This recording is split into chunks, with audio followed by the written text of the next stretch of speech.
Voilà, donc ñu dalal le leader du mouvement Racine Rewmi Askan Wi monsieur Pape Mahawa Diouf ñu soog a tàmbali voilà bëgg naa rek gars yi.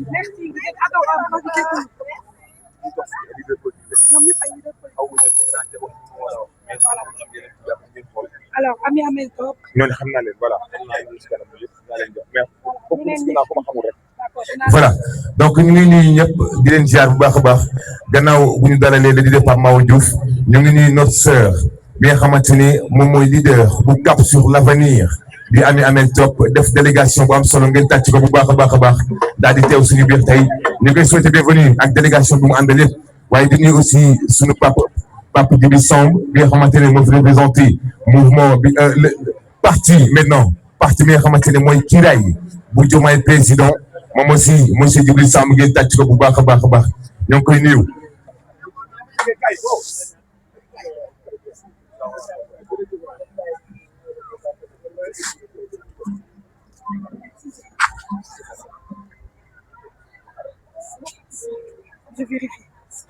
Voilà donc di nuyu aussi monsieur Cissé bi nga xamante ne moom it bàyyi na lépp lu jàppoon daal di teew ci ñu biir def déplacement ñoo ngi koy nuyu bu baax a baax di nuyu également représentant du maire de Yoff monsieur Seydina Issa Laye Samb je ne sais pas encore kan la yónni mais buñ ko xamee rek daal di ci jaar incha allah di jaajëfal wax naa ko léegi le leader du mouvement Racine monsieur Pape Mahawa Diouf moom je pense que dimanche passé da doon def lu mel nii nga bàyyi lépp lu jàppoon Mansour teewal ko tey aussi mu def la même chose dafay wane rek. benn bopp la kenn mënu koo xar ñaar ñoo bokk lépp vraiment merci di nuyu léegi tonton Ousmane bi ñu defal ñaan léegi moom it di ko jox wàccuwaayam di kontaan ci moom waaye di nuyu Mass wax naa ko léegi Serigne Yoff actuellement mën nañu ne jotaay bi moo fi toogal coutume donc moom aussi dañu koy jox wàccuwaayam di ko nuyu bu baax a baax ñi ma xamul seen tur wax naa ko léegi bëgg naa ñu defal ma liste ñu mën a jox ñëpp seen wàccuwaay représentant du leader monsieur Abdoulaye Diouf Sarr Renaissance républicaine mu ngi yónni son frère monsieur El Hadji Niang mu def délégation ànd ak Libas Thiaw ak Moussa Ndaw Niang El Hadji Niang bi nga xamante ne moo yor lépp lu jëm ci wàllu juridique élection et tout sur Renaissance républicaine tey moom la yónni mu ñëw daal di koy teewal donc ñu ngi leen di jaajëfal bu baax a baax les anciens voilà les promotionnaires de monsieur Mansour Dia ñu ngi toog ci gannaaw ñoom ci kaw Ilimane Diatta Ousseynou et tout Matar vraiment ñu ngi leen di nuyu di leen dalal ah depuis bas âge 7 ans ba léegi. yéen a ngi ànd ak Mansour ba tey mu nekk un très grand leader ngeen nekk à côté ba tey bàyyiwu leen vraiment merci beaucoup à vous kontaan nañ ci yéen voilà bëgg naa rek ñu dimbali ma defal ma liste voilà su ko defee ma mën a tatagal ñëpp bëgguma wax ñi bàyyi ñi je pense que loolu moo gën a rafet donc ñu ngi jaajëfal nag donc pour commencer gannaaw bu ñu nuyoo aussi toute l'assistance képp koo xamante ne teew nga fii tey ñu ngi leen di jaajëfal gis naa léegi aussi monsieur Matar Diop bi nga xamante ne moo yor mouvement Yeewu noonu la naka. wax ma non ni nga ko abrégé nga ne muy voilà dama bëgg nit ñi xam ko ñun ñëpp ay doomu Yoff lañu képp ku samp dara dafay jaar mu rafet donc bu ngeen bàyyee lépp ñëw teewal Mansour dañ leen war a présenter donc mooy mouvement pour l'unité de Yoff voilà di mouvement bu bees ki ko dirigé di Matar Diop gis naa ko léegi mu dugg see moom it ñoo ngi koy nuyu donc pour commencer dañuy jël kàddu gi daal di koy jox ku ñuy wax Imam Diatta le temps que mu jël parole voilà ñu mën a jël yeneen tur yi aussi su ko defee bu ñu ñëwee daal ci jaaxaat di nuyu également attends Mbengue Mbaye merci di nuyu également la presse dañu am tendance di leen bàyyi te liggéey bi ñoom ñoo tax muy am solo ndax bu ñu paree ñoom ñoo koy joxe donc la presse nationale et internationale la presse locale vraiment merci beaucoup à vous la sécurité aussi ndax bu ñu mënee def li ñuy def ci jàmm ak salaam aussi ñoom la donc merci beaucoup Tambour Major Mbengue Mbaye ak Séré aussi vraiment merci beaucoup Aïcha monsieur Diatta Imam Diatta yi demande ici. Bismillahi rahmani rahim la hawla wala quwwata illa billahi al-aliyyil azim wa ba'du assalamu alaykum wa rahmatullahi ta'ala wa barakatuhu mbokk yi maa ngi leen di nuyu bu baax di leen ziar di jéggal bu baax a baax ci kàddu yi nga xamante ne moom la ñu yëkkati ci suñu kanam bi kilifa di jël nuyoo bi rek di ko teg ci suñu ay loxo kilifa yi nga xamante ne ñoom ñoo nekk ci jotaay bi di nuyu grand sëriñ bu ko defee mu yóbbaale ñu nuyu kutul bi yëpp di nuyu suñu pap bu ko defee mu yóbbaale ñu nuyoo waa dëkk bi yëpp waa di am kàddu yoo xamante ne mënta ñàkk ñu seede ko rek ci jëmm ji nga xamante ne moom moo tax ñu daje fi ñun ak moom ñoo bokkoon classe à l'âge de 7 ans bu ñu amee juróom-ñaari at kon ñun yellu na ñu am loo xamante ne war nañ ko mën a seede si jëmm ji di président Mansour amical bi nga xamante ne nii muy suñu amical muy génération 83 84 yàlla mu ngi dogal moom mooy suñu président ma ànd ak délégation nag boo xamante ne ni délégation bu mag la di si jiital suñu jigéen Njallu mi nga xamante ne moom moo taxaw di filmer Ilimane mu ngi si ginnaaw ma Alaaji ak Ousseynou soxna Ndey Ngoone ak ñoom soxna Rama ak ñi nga xamante ne tudduma leen waa di wax ne rek ñun li nga xamante ne moo ñu fi dajale mooy jëmm ji nga xamante ne nii moom moo xewle mooy nit ku baax la li nga xamante ne moom la ñuy doyee nit ku baax mu ngi si moom xaarul ba man soor a def parce que ñi nga xamante ne moom la ñuy wax mën naa si jël ay exemple yu bëree bëri si ñi nga xamante ne ñooy ay dëkkandoom arab bi dafay wax ne al axla bu awlaa mooy gën a jege gën a yay te man ak Mansour ñoo dëkk ci benn koñ lépp loo xamante ne nii xeetu social la ba mu ko dalee def ëpp na fukki at ak juróom muy Tabaski muy Korité muy Tamxarit muy bépp événement boo xamante ne nit def ci soxlaa ndimbal Mansour yëkkati ne la mu am bokk ak waa ñi nga xamante ne donc ñoom ñooy ay mbokkam amical bi nga xamante ne nii moom la ñu bokk ak moom mention spéciale xaarul dara si kenn bu nit feebaree Mansour moom moo ci gën a gaaw la tant que ñun ñu fiy nekk di cotiser nangam moom da lay jël en charge le temps que ñun ñuy cotiser nangam moom jël na la en charge ba pare ñun ñu door a réagir def na ko du benn du ñaar li may wax nee naa leen suñu waa amical ñoo ma si doy seede di jàppale jigéen ñi nga xamante ne nii amuñu ay liggéey di leen wutal ay formation ay projet ay nangam donc ñun loolu moo waral ñun suñu teewaay parce que ku ñu xam ne ñun bu ñu dugg si loo xamante ne nii gisuñu leen ci gis ay caaxaan pour seedal leen ne leen wax dëgg yàlla nii nit ku baax a baax moom moo woote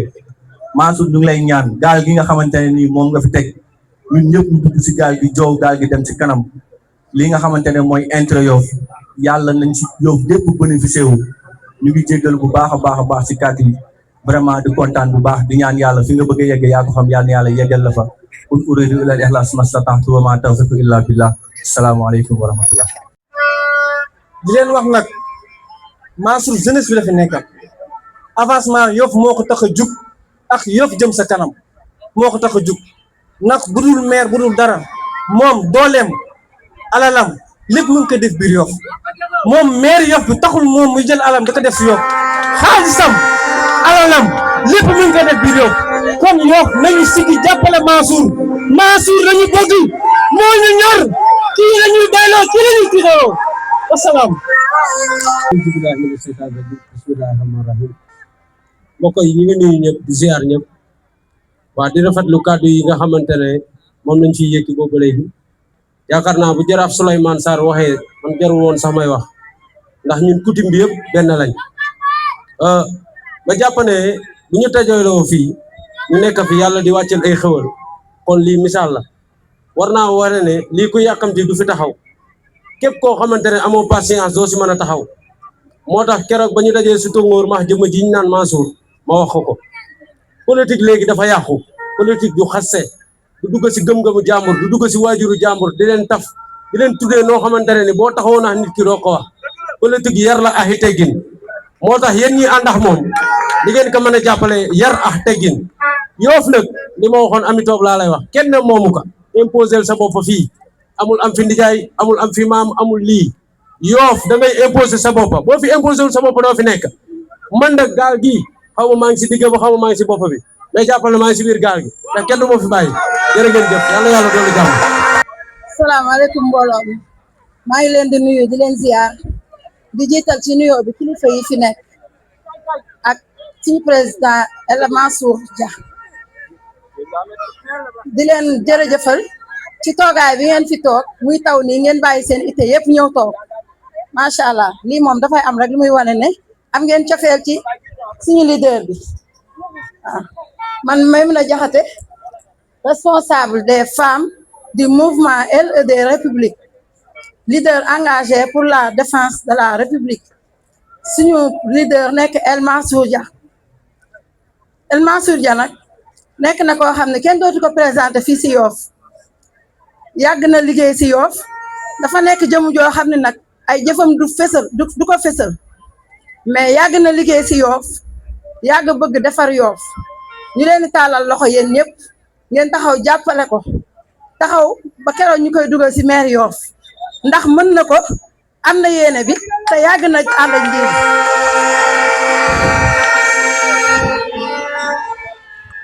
ñu teew fi tey nag pour suñu lancement mouvement bi nga xamante ni nii ñu ngi ciy woo jëpp jigéen ñëpp di gërëm sama waa DGIE Daara Khadija Junior ak sama waa association femme entrepreneur de Yoff maa ngi leen di gërëm yéen ñëpp di leen woo ci liggéey bi ndax liggéey bi day toog a tàmbali rek jërë ngeen jëf. asalaamaaleykum mbooloo mi maa ngi nuyu ñëpp di jël nuyoo bi di ko teg ci loxo grand Serigne Mass macha allah bu ñëwee xool jotaay bi nga toog ci rek suñu xel day dal donc ñu ngi lay nuyu ci sa taxawaay fii si Yoff ci sa taxawaay aussi si doomu Yoff ci sa taxawaay aussi si xaajaale woo kenn Yoff à chaque fois da ngay wax ne Yoff ñëpp a ko bokk kon ñëpp xaj nañ si donc grand Serigne maa ngi lay nuyu di nuyu sama xarit DG Pape Mawo Diouf maa ngi lay nuyu bu baax parce que bokk nga si ñu teetee Alliance pour la République ba tey ñu teg suñu parti doxal suñu yoonu bopp donc maa ngi lay nuyu bu baax di la encourager aussi yombul gis nañ mouvement bi nga mettre en place donc ñu ngi la ci ñaanal ay ndami ndam di nuyu aussi tonton Djibi Samb bi nga représenté parti Kiraay fi bu baax maa ngi lay nuyu bu baax mon oncle di nuyu aussi Biram Cissé wax nga ko on a fait beaucoup de choses au niveau de l'APR donc tey bu ñu beree suñu yoon rek xam nañ ne am nañ formation politique bu ñu taxawa ñu mën a doxal merci Biram di nuyu you2 maa ngi lay nuyu bu baax xaw ma foofu féete di jël nuyoo bi yëpp nag di ko teg ci loxo le président le grand président le meilleur président kii di sama frère Mansour Dia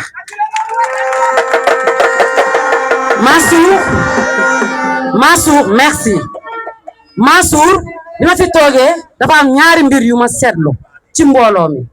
mooy mu ngi taw waaye kenn jógul fi mu toog loolu kon ñi nga am c'est des militants et des militantes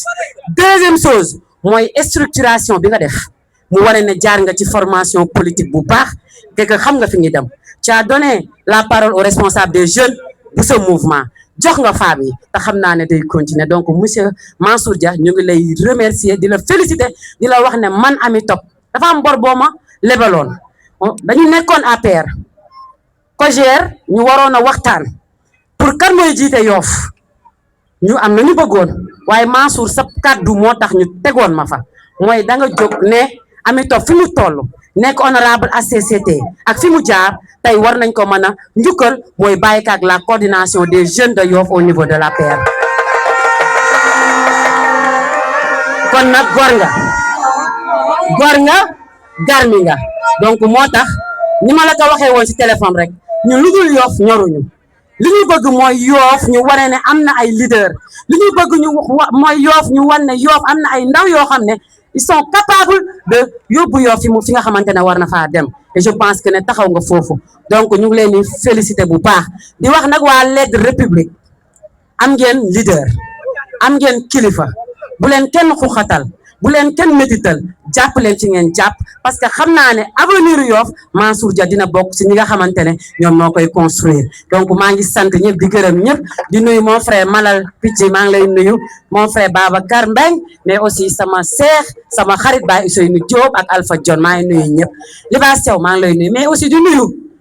El Hadj Niang bi nga xamante ne c'est un frère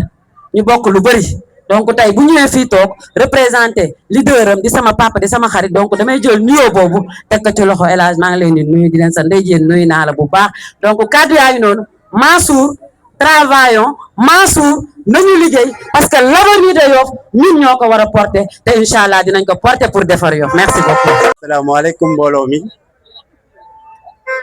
salaamaaleykum présidium bi maa ngi nuyu ñëpp ku nekk ci turam ak santam di leen jox seen wàccuwaay di jël nuyoo bi di ko jox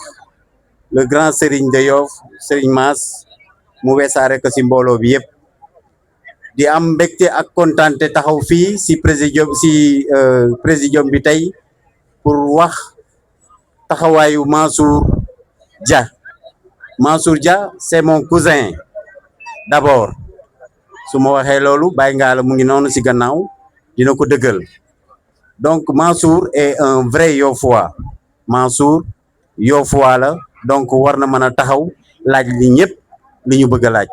donc Mansour ñu ngi lay tatagal di la wax bienvenue dans la cour de la politique ma jël nuyoo bi di si teg monsieur le directeur Pape Mahawa Diouf président de Racine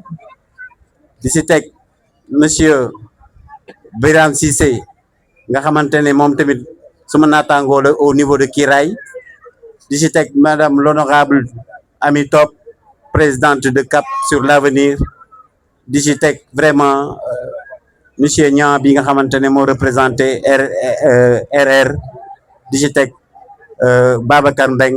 maanaam ku lim doo juum mais da nga dul matal donc maa ngi nuyu ñëpp di wax rek ne Birame jiitu na ma il m'a marché sur la langue parce que dafa def appel boobu nag moom lay dëggal en tant que coordonnateur de Kiraay Yoff Kiraay bi nga xamante ne démb la juddu nga xamante ne démb ñëpp gis nañ li nga xamante ne président Diomaye def na ko fii si Méridien président nga xamante ne ñëpp kenn amatul benn tableau que ni président Diomaye moom dafa drainer monde boo xamante ne kenn amul kenn koo xamante ne mën na ko natable loolu nga xamante ne mooy Kiraay boo seetee tey dafa mel ni Mansour loolu lay oote parce que bu ne l'aide république ñu ne mooy défense pour la république foo déggee défense rek Kiraay la moo tax si Kiraay boobu nga xamante ne bés ni ki démb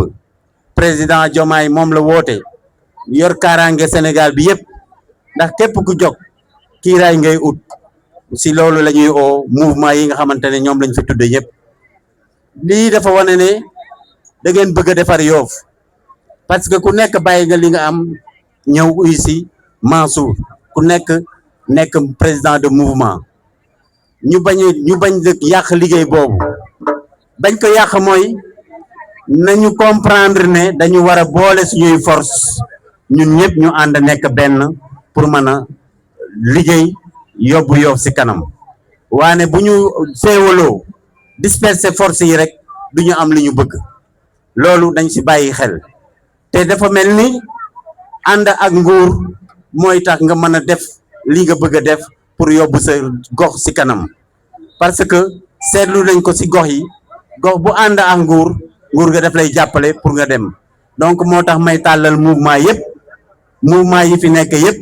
ak parti yi parce que wax nañ fi parti Cap sur l'Avenir wax nañ fi parti RR donc man en tant que coordonnateur Kiraay Yoff maa ngi oo ñëpp nañu ñëw ñu ànd si Kiraay Yoff pour que ñu mën a doxal Yoff maa ngi sant ñëpp di gërëm ñëpp wasalaam. wax à l'endroit de ñi nga xamante ne ñoom ñoo fi ñëw tey Sénégal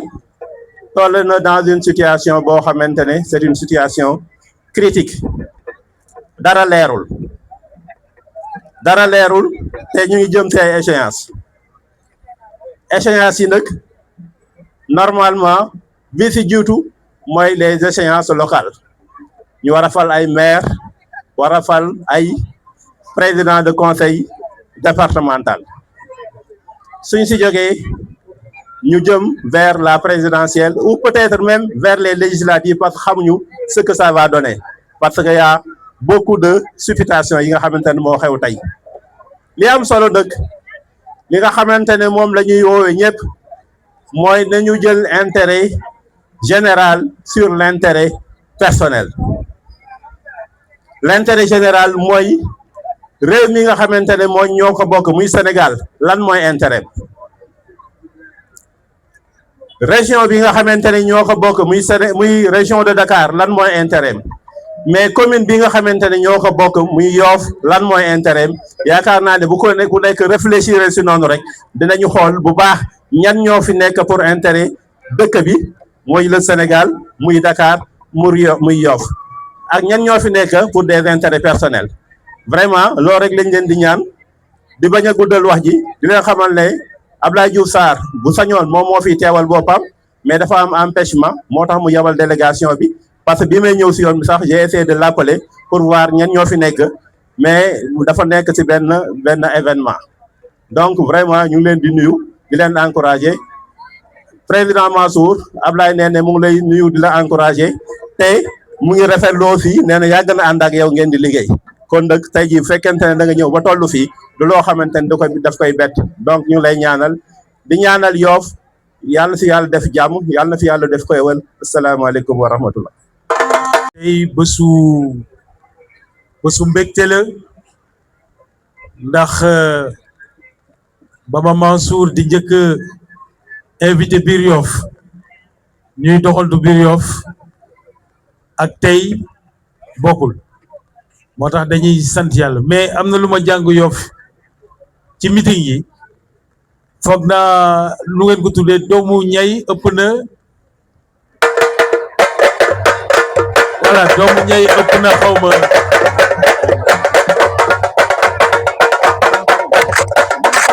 ëpp na mbërëm mais doomi ñay ëpp na mbërëm. jërëjëf merci ci ñoom ami topp la jànge loolu dañuy nuyu kilifa yi fi toog yëpp di tàmbale ci nuyu bi Chérif Alassane Laye mi fi toogal sunu papa Mouhamadou Lamine Laye di ko nuyu suñ ko nuyoo mun nañu jottalil nuyu bi ñëpp wax dëgg yàlla xanaa di ci ràññee le grand Serigne mi fi teew di ci ràññee sama sœur ami topp Moussa Sène wax na ko sànq ñoom Malal Diallo Picc mon frère Biram Cissé ak délégation Abdoulaye Diouf Sarr bi ñu fi nekk yëpp ñoom Mbaye Ñanka sama sœur Daba Kodé Ndiaye ak évidemment le coordinateur de la coalition ak le coordinateur du parti Kiraay au niveau de Yoff doyen Djibril Samba ku ma fàtte rek mu jëgal ma ndax lim yombul Mansour dañ lay féliciter lu tax ñu di la féliciter mooy li ñu doon wax sànq fa ñu tàmbalee ngay dox biir Yoff di jël ay initiative ak ñoom Leyti Senghor ak ñoom Big ñu nekk Espagne léegi ba tey jii tu as fait du chemin et ce chemin c'est impressionnant yàlla na la ci yàlla jàppale mu gën a yaatu lii encore ñu di la ci féliciter aussi parce que da nga taxaw au rendez-vous de l'histoire Yoff dafa nekk ci benn tournant réew mi nekk ci benn tournant bu particulier nga jël sa responsabilité teg li nga xam ne mooy mouvement bi ñu tuddee leader engagé pour la défense de la République mais soo ko traduire mu doon l'aide di lumière mooy ci yoonu leer nga bëgg a topp kon Mansour yàlla bu sunu yaakaar tas yàlla nay ndami neen yàlla na ni ci daje ak loo xam ne raw na sunu njot ñu nekk nag ci contexte national boo xam ne réew mi dafa nekk à la croisée des chemins am ñu ko bëgg a yàq mu jaral leen lu ne am ñu ko bëgg a defar mu jaral leen lu ne dama ne bu ñu kenn xoxotal bu ñu kenn jéem a yëngal bu ñu kenn intimider yoon bi baax bi defar Sénégal ñi baax Sénégal ci yoon boobu lañ jëm te loolu nag dañ ci war a def sunu kemtalaayu kàttan ba réussir ko suñ ko réussir au niveau national tamit au niveau local fii Yoff nañ dajale sunu doole ku nekk mun nga am sa initiative ku nekk mun nga yëkkati sa loxo mais en fin de compte gaal gi duñ ko séddoo gaal gi benn gaal lay doon te kenn du ko wàcc et gaal gi suñu buggee mu sori des hommes de qualité comme toi tout le monde est sûr et certain kenn mënul defar gaal gi sans toi Mansour donc ñu ngi lay tàllal loxo comme hier et encore comme aujourd'hui pour continuer di liggéey ak yow musuñu arrêté di waxtaan ba tey jii te loolu day wéy di continuer donc ñu ngi lay gërëm di la sant di la ñaanal ndam yàlla ñu ko yàlla defal yàlla ñu yàlla sàmmal Yoff yal nañ am un grand projet pour le Grand Yoff parce que loolu mun na nekk dañu toll ci génération politique bu war a changer niñ daan politiquer démb ak ni ñuy politiquer tey mënut a doon benn c'est pas possible c'est pour ça que fii ci sa jotaay bi dama fi kontaan ndax muy Ami Top du Mbaye Nianka de toute cette génération de jeunes leaders yi fi daje suñ fi mu ne daje on a donné un exemple à une certaine élite politique mun nañ am ambition mun nañ am bëgg-bëgg mais pour l'essentiel du Sénégal ak Yoff mun nañ ci ànd bu rafet te loolu feeñ na ci ca jotaay bi donc ñuy renouveler cet engagement pour Yoff et pour le Sénégal et toute notre confiance et notre soutien à Mansour Dia yéen ñi ànd ak Mansour ñu ngi saluer seen engagement à ses côtés mi ngi taw guddi na kenn bougé wul tout le monde est sur place te li Yoff am ci kilifa yëpp teew na fi tey loolu mooy wane ne su dee ndaw ngay tamit ndaw bu loxoom set nga yàlla na la yàlla taxaw jërëjëf merci beaucoup. أعوذ بالله من الشيطان الرجيم والصلاة والسلام على إمام الله المختار سيدنا علي السلام عليكم ورحمة الله تعالى وبركاته. ñu ngi yëkkati ay kàddu yu nuyoo di si jiital kilifa yi nga xam te ne ñoo fi daje damay bañ a lim di juum ndax xam naa ne ñi fi ne ñëpp ay kilifa lañu te ku lim da ngay juum te jotuma xool ñëpp ñi fi daje waaye xam naa nuyoo boobu su ma ko jëlee teg ko si loxo Serigne grand Serigne Yoff dina yóbbaale mbooleem kilifa yi dëkk bi yëpp. waaye nuyoo bi may jox kilifa yi ci wàllu tey mën naa wax géewu politique bi su ma ko tegee ci loxo sunu mag ju baax ji di Pape Mahawa Diouf yéen ñu ko jotalal kilifa yi ci ginnaaw yëpp ak ñoom Moussa Sène ak ñi ci des di wax rek ne defe naa ne activité yu mel nii gis ma ci lu jafe la wala peut-être est-ce que du sax sama première fois ma ñëw ci waaye dafa am lu ko waral te ki ko waral nee naa même su ma woowoon ci manifestation politique boo xam te ne am na ay sabar sax jaral na ma dem fa. ndax li ma séq ak moom muy Mansour Dia yàlla daf ñoo boole mën naa ne si peut-être à partir de 92 ba léegi la ñu yàlla boole ñu dëkkandoo si benn koñ waaye mën naa seede ne ba ñu yàlla boole ñu xamee ba bisab tay bii nii musuma gis man lu ma naqari si Mansour musuma ko dégg mu wax lu ñaaw musuma ko gis mu def lu ñaaw waaye li ma xam si moom du dara lu dul ay valeurs yu cher yoo xam ne ku sañoon am valeur yooyu loolu laa koy seedeel yàlla dogal nag. première fois bi mu mës a génn si lu mel nii mu tombeex période du koor moom Mansour moo ma jaraloon loolu c'était la première fois ba mu ma koy yëgalee daf ma ne épargne naa la nga génn si yow dama bëgg nga yëkk rek nga ñaanal ma bi ma koy waxee suma waajur bu jigéen mu ne ma Mansour ni mu mel ak yow su la woowoon si lu raw lii sax war nga mën dem gunge ko ndax lépp loo nekk mu ànd si ak yow kon nag bu demee ba samay kilifa seede sama diggante ak Mansour si ni mu may taxawoo si lépp lu ma ne kon dina jaadu bu lu mel ni amee muy lancement mouvement bu tedd bi ma war fa ñëw pour seede si kanamu mbooloo bi ma leen di seedeel ne Mansour mii man de personnellement xamuma politicien bu ko gën a sûr xamuma politicien bu ko gën a baax si Yoff gi ndax dama jëflante ak moom te man du ma waxee bakken lu ma gëm laay wax ndax dama bëgg sama gémmiñ lu ma si ñaan sama borom mu may ma ko moo tax lu may wax lu ma gëm la ma mën a seede ne Mansour nit ku baax la lépp lu ak nit di xëccoo si Sénégal gii moo xam maire yi la wala poste député wala poste peut-être ministre ba présidence de la République gisuma ku ko si gën a yey ndax valeur yu baax yi nekk si moom xam na man xam naa yàlla dafa dogal at mu jot ma am conférence ak naafila bu may def université lépp fukki at a ngi nii ma koy def di ko defal amicale des étudiants élèves Layène musuma ko yëgal Mansour waaye si biir fukki at yi mën naa ne saa yu naafila bi jotee damay jékki rek sunu waa kër woo ma ne ma Mansour ci suuf di la xaar mu ñëw andi otoom ne ma dama lay gunge te loolu ñëpp xam nañ ne buñ fay jógee ay 2 heures du matin dina jot parfois day wër a xëy liggéeyi waaye daf ma naan yow lépp loo nekk ma ànd si ak yow ku la defal teraanga bu toll noonu nag war a lancer lu mel nii gor yëpp war a dajaloo pour wax kenn ngóorumaa gën a am Pastef si toog seedal Mansour mi ak mbaaxam yàlla dogal mu nekk nit ku baax ku social ku mën a yëkkati teraangaam di dimbali jaam yàlla yi Mansour day dimbali nit te loxob càmmoñam sax du ko yëg bu la defalee teraanga yow boo génnul wax ko moom du ko wax te loolu ñi ko mën a seede jotaay bi bëri na firnde bi mooy boo xoolee ñi fi dajaloo ay mbokkam ñi ngi fi ay dëkkandoom ñi ngi fi waaye ñi mu jàngandooloon primaire ba étude secondaire ba étude universitaire mi ngi dajaloo fi kon nit ko am kóllëre la ndax ñi waroon teew ñëpp yàlla dogal la teew nañ fi kon ak mbaaxam rek lay firndeel ma mën a seede itam si mbokkam bu baax bii mu dendeel muy Pape Mahawa Diouf moom itam di góor piir yàlla daf ñoo boole si yeneen yëf ba mbir ma jàllee moom mu xam ne ànduma woon ak moom defe naa waxtaan nañ si ba mu ñëwee wax la mu bëgg si sama ak fulla ak sama dëggu dama taxaw jàkkaarloog moom nekk li nga bëgg ñu def ko tey su doon ñu nag yow la man dinaa jël engagement ñu jàppale la si waaye nag dafa am lu ñu naqari li tax yëgu leen ko nag mooy bu ñu dara naqaree ñu takk ay brassard rouge di tànkal dëkk bi dañuy jàpp ba set dem sunu raw du maam ba léegi ñaan yàlla si barkeem sunu maam yàlla nangul ñu mu ne ma j'ai bien accueilli le message ba mbir moomu jàllee la mu doon ut moom amu ko su doon keneen fa lay jaare suñu relation fa lay yem waaye si loolu la ma gën a jàppe appel bu jot mu yëkkati enveloppe bu am doole indil ko association bi nga xam ne maa ngi seen secrétaire général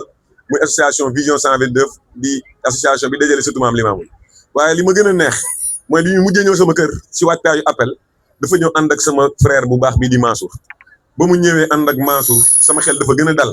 ma ne ko man Mansour lépp lu mu dugg su ma doon nelaw mu yee ma ne ma dama war a def nangam avant que may vérifier wala di xalaat sax sañ naa ànd ak moom lépp lu ma Mansour woo incha allah naa si ànd ak moom wax rawatina nag mu ànd ak yow mii xam ne da nga ma won ay valeurs yu tax ma jàppale Pape Mao di nit ku baax Mansour di nit ku baax yàlla boole leen ñu bokk géopolitique bi waaye li lay wan ne Yoff dafa am particularité mooy te diversité politique bi fi am Moussa Sène ñëpp xam nañ ne moo yor école du parti bu président Abdoulaye Diouf Sarr ànd ak ñoom soxna su baax si nii soxna ci ami ak ñoom Mbaye Ñang di sama frère ak ñi si des ñoom damay bañ a lim di juum ñoom Mamadou Niang di ay nit yu baax lii mooy dëkk bi mën nañ bokk dara lu ñuy ut am ay divergence de vue waaye warul transformer en animosité wala di am ay xiiroo ak i ŋaayoo lii la ñuy séntu si yéen kon yàlla na leen yàlla jàppale ba lépp lu leen di ut yàlla nañu ko yàlla defal waaye man de damay wax ne lépp lu Mansour di xëccoo su ko doon xëccoo ak sama rakk joo bokkal ndey ak baay yàlla xam na ne Mansour laay àndal loolu wax naa ko sama kër wax naa ko fépp Mansour Dia toog na sama yaay toog ma wax ko su doon xëccoo dara su bëggoon dara rakk joo bokkal ndey ak baay bëgg ko man ma faral Mansour sama rakk xaar la ko waral nag mooy lu ñu séq maag moom te moom bëggul ma wax ko kon daal Pape Mawa seedeel loolu mbooloo mi maa ngi ñaan ngeen seedeel ma ne maa ngi firndeel sama kóllëre sama mbokk ak sama xaritoo ak Mansour lii nga sumb tey jii maa ngi ñaan yàlla si barkeb Seydina Limaamu mi yaakaari jaam ñi alayhi salaatu salaam yàlla na si yàlla defal ndam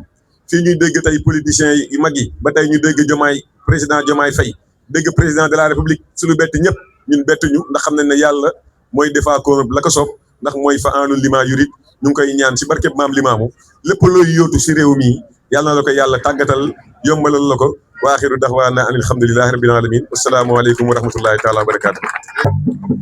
bilaay tey ma wayal Mansour Dia Mansour Dia mu neex ma kenn duma tee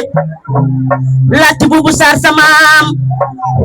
Mansour Dia li may xoole doomi garmi yaa ngi ci Mansour Dia gubal ba ni ko ci lool doomu jàmbur ku ko yàq danga koo jurul lool nee naa la ajaratu mbëgge saaray sa yaay ajaratu mbëgge saaray sa yaay waaye mbëgge saar awa saaray yaayam laati buubu saaray sa maam yaa bokk ci wara saar ak ndey ndum saar mama lamin saar sa maam bi teeri saareen mbey sa maam Serigne Babacar Sy Malick ka seexaloon sa maam Serigne Babacar Sy Malick ka ñaanaloon nee naa la laati buubu saar li may xoole doomi garmi yaa ngi ci yow wara saar ak ndey ndum saaray sa maam su ma neexee way la ci ndëpp ndey siin Malick yi jàmbu jaañ yaay si de bi des ndengaañ li may xoole doomi garmi yaa ngi ci Mansour Dia bismillahi rahmani rahim awalaysa allazi xalaqa samawati wal ard bi xadrin ala an yaxluqa mislahum bala ñu ngi sant ñi nga xamante ne ni ñoo fi teew ñëpp di jéggalu bu baax a baax a baax a baax a baax ndax ndaje bi guddee na te yàlla seede na ne bëggeewuñu ko woon nii su ma sañoon dëkk balaa may def suma discours damay jël sama temps commencé ko sama gauche jëm droite plutôt jëm gauche ku nekk ci kaw tribune bi ma sant la gërëm la ndax daje bi moo nu toll mais yitte yi àddina fi mu toll ak temps bi nu moo xatee da ngeen ma koy jégal rek ma dem droit au but mais daal maa ngi leen di sant yéen ñëpp di leen gërëm di nuyu suñu xarit buy doog a yegg si léegi nii Massamba Cheikh Massamba di suma nit di suma lépp ñu ngi leen di jaajëfal bu baax bismillah le sous-préfet de l'arrondissement des Almadies à monsieur le maire de la commune de Yoff, honorables autorités administratives, religieuses, coutumières et politiques, mesdames et messieurs les représentants des partis politiques, Mesdames et messieurs les représentants de la société civile, chers invités, chers militants, chers habitants de Yoff, mes chers compatriotes, c'est avec une profonde émotion, une immense fierté et un grand sens des responsabilités que je me présente devant vous aujourd'hui. Ce jour n'est pas un jour ordinaire. C'est le début d'une nouvelle aventure citoyenne. C'est la naissance officielle d'une espérance. C'est surtout le choix d'hommes et de femmes qui ont décidé de servir leur pays avec responsabilité, humilité et loyauté. Aujourd'hui, nous lançons officiellement LED République, leader engagé pour la défense de la République. Un mouvement qui porte une conviction simple, mais profonde, ambitieuse. Oui, il est possible de faire de la politique autrement. Notre devise n'est pas une formule, c'est un engagement, une méthode, une manière d'agir, une manière de servir. Parce que la politique doit être un instrument de division. Parce que la politique plutôt ne doit pas être un instrument de division. La politique doit être une école de dialogue. La politique doit être un espace de solution. La politique doit être un engagement permanent au service exclusif des populations. Voilà pourquoi est né LED République. Notre mouvement n'est pas né contre quelqu'un. Notre mouvement n'est pas né pour alimenter les polémiques. Il n'est pas né pour opposer les Sénégalais. Il est né pour défendre une vision fondée sur le respect de la République, de ses institutions et de ses valeurs. Il est né pour promouvoir une gouvernance responsable. Il est né pour encourager la participation citoyenne.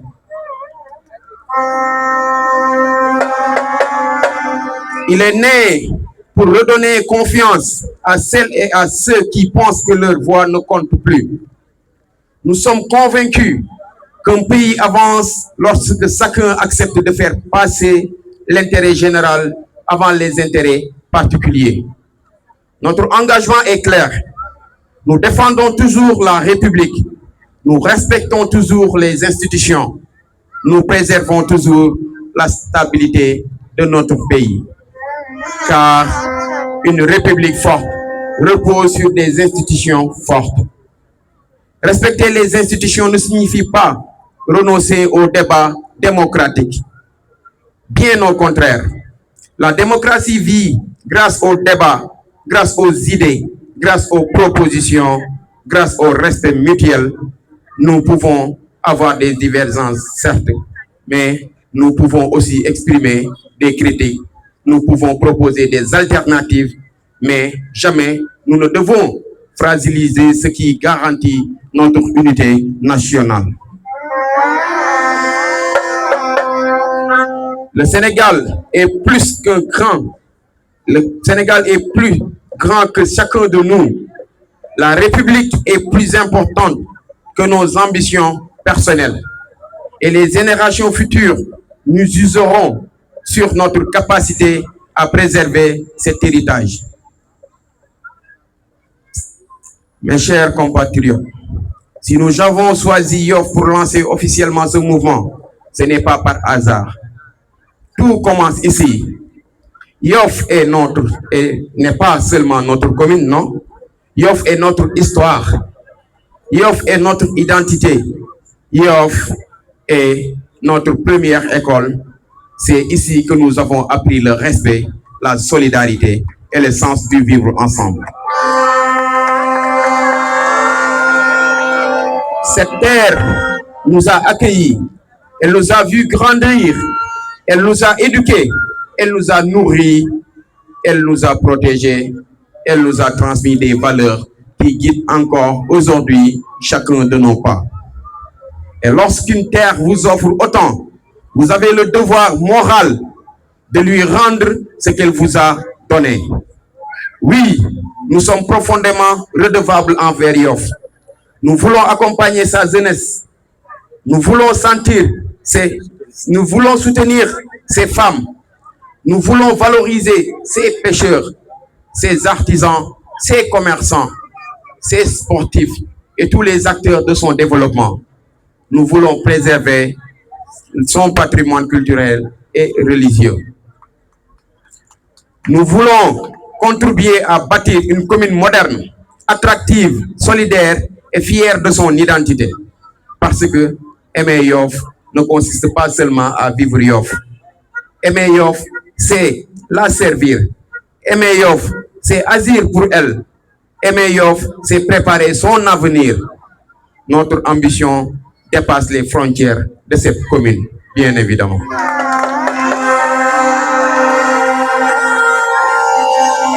Nous voulons contribuer à bâtir un Sénégal plus juste, un Sénégal plus prospère, un Sénégal plus solidaire, un Sénégal où chaque citoyen, où qu'il vive, peut croire en son avenir. Nous croyons en la jeunesse. Nous croyons à son intelligence. Nous croyons en sa créativité. Nous croyons en sa capacité à transformer notre pays. Nous croyons au rôle essentiel des femmes dans la construction nationale. Nous croyons au mérite. Nous croyons aussi à la compétence. Nous croyons aussi au travail. Nous croyons que la bonne gouvernance est la première richesse d'une nation. LED République sera toujours un mouvement d'écoute. Le mouvement de dialogue, un mouvement de proposition, un mouvement d'action concrète. Nous serons présents auprès des populations chaque jour et pas seulement pendant les périodes électorales. Nous irons dans les quartiers, les écoles, les marchés, auprès des pêcheurs, des artisans, des commerçants, des enseignants, des jeunes bien sûr, des personnes âgées et des personnes vivant avec un handicap.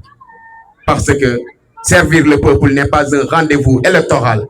mais bien au contraire, servir le peuple est une mission permanente.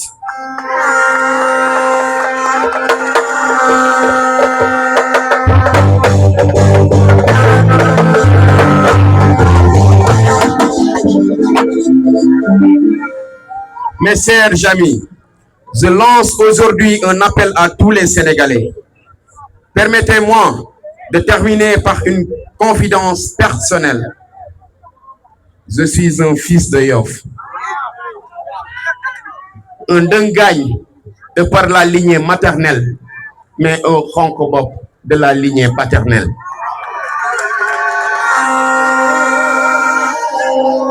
Faisons vivre notre devise, la politique autrement. Oui, c'est bien possible faire de la politique, mais autrement.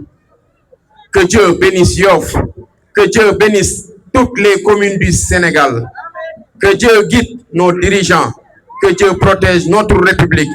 que Dieu accorde la paix, la prospérité, à l'unité, à notre cher Sénégal. Je vous remercie de votre aimable attention. Vive Yoff, vive LED République, vive la République, vive le Sénégal. Merci beaucoup. Merci beaucoup. Wa mangi djeguluwat ndax yalla dafa dogal on tenait à respecter les formes. Ñu def suñu discours en français mais dama koy teunk ndax tay yalla dafa dogal dañu am suñu natango yu fi nek yo xamantene ni lepp luñ fi def bëgg nañ ko teunk ñom ñu jallale ko ñi nga xamantene ni ñoy askanu Sénégal yépp. maa ngi sant di gërëm ñi nga xamantene ni ñoo teew ci suñu festi di sant bu baax a baax ñi nga xamantene ni ñoo nekk ci tribune bi di leen sant di leen gërëm mais di leen nuyu di leen jaajëfal te damay am sañ-sañu jël nuyo bi teg ko ci loxo suma xarit suma frère yi nga xamantene ni témoigné na sànq fii ma toog ci kaw tribune bi mais dafay wax mais j'ai des chairs de poule dafay wax damay sentir des frictions ndax yàlla dafa dogal ni may amee ay activité dama ko koy nëbbu mais dana man Mansour foo nekk ma nekk fa ndax ma yow dafa am lu ñu boole muy sang Sérif Alassane ndax sa maam mooy Maam Baye Laye alayhi salaatu wasalaam kon tey boo toogee fii damay am sañ-sañu jël nuyoo bi au-delà des fonctions au-delà des titres que ça soit la coutume que ça soit les politiques ma jël lépp teg sa loxo Chérif Alassane ñu ngi lay nuyu bu baax mais di wax ne aussi on a eu la présence du représentant des notables de Yoff en l'occurrence monsieur Pedre Sarr jaar na fi dañu am événement moo tax mu ne lu mu xat-xat-xat dina jàll joxe message am toog avance mais di leen xamal ne bés bii nii nekk na bés boo xamante ne nii ñu ngi leen siy jaajëfal ñu ngi leen di sant ndax bu ma geesoo xool gauche xool droite damay gis ne ay nit ñoo fi daje ñoo xamante ne nii seen amour ci sama jëmm ju xeebu gi seen amour si démarche politique bi ñu am seen amour si objectif ambition yi nga xamante ne nii dañ ko am si dëkk bi moo tax ñu bàyyi seen i yitte bàyyi seen i temps bàyyi seen i njaboot bàyyi seen i activité ñëw pour wuyu si bés bi nga xamante ne nii bés bu ñuy taaral la bés bu ñuy officialiser suñu juddu parti suñu juddu mouvement bi nga xamante ne nii ñu ngi si nekk di liggéey plus d'1 an loolu nag bu amee bu sottee dafa am ay nit yoo xamante ne nii wax dëgg yàlla ñoom ñoo si jàpp bopp bi ba si suuf cat ba kaw mënuñu lim mais am nañu satisfaction si ñoom ñëpp ñi fi teew di leen wax ne bés bii bés la boo xamante ne nii dafay leb ndax dañ ne bés boo gis dafay leb mbaa muy fay mais man jàpp naa ne bés bii nii képp kuy militant sympathisant proche parent bu El Mansour nañu xam ne ñun lebal nañ Yoff te dañ ne Yoff képp ku ko liggéeyal dina la fay kon ñun bu ñu lebee Yoff nañu dem ci anam bu rafet nañu dem ci dëggu nañu dem ci respecté li nga xamante ne nii mooy suñuy institution li nga xamante ne nii mooy charte yi nga xamante ne nii moo téye suñu dëkk ndax ab dëkk boo fa nekkee da ngay xam li la war